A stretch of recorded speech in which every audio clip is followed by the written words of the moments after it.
آپ کا کپتان آخری سانس تک لڑنے کے لیے تیار ہے، مجھے شیخ مجیب الرحمان بنایا جا رہا ہے، ایسا کہنا تھا سابق chairman P T I Imran Khan کا، جنہوں نے آج اڈیالہ جیل میں صحافیوں سے غیر رسمی گفتگو کی ہے۔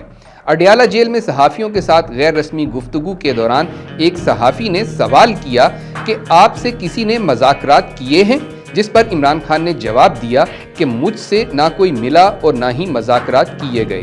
بانی پاکستان تحریک انصاف عمران خان نے کہا ہے کہ لندن پلان نواز شریف کو لانے، ہمیں جیلوں میں ڈالنے اور پی ٹی آئی کو ختم کرنے کے لیے تھا۔ آئندہ انتخابات پی ٹی آئی ہی جیتے گی۔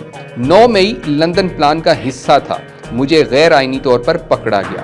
عمران خان نے کہا کہ جو انہوں نے بشرا بی بی کے سابق خامند کے ذریعے کرایا ہے، جھوٹا الزام لگایا ہے، یہ اخلاق سے انتہائی گرے ہوئے لوگ ہیں۔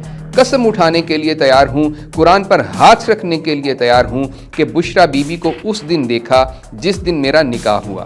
عمران خان نے قوم کو پیغام دیتے ہوئے کہا کہ آپ کا کپتان آخری سانس تک لڑنے کے لیے تیار ہے۔